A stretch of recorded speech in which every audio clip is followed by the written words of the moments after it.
So here's how to find like pages on Facebook on your Android device.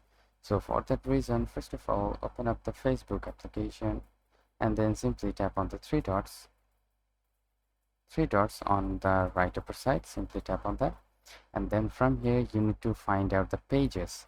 So we will tap on the see more option, and then onto the bottom we will find the pages. So simply tap on the pages, and then from the upper side here, so you need to tap on the liked pages option, and then you can see all of the liked pages of your account. So all the pages you like or follow. So I'm currently following these pages, so you can find out from here. And if you want to unfollow one of them, then you can simply tap on the following option and it will unfollow.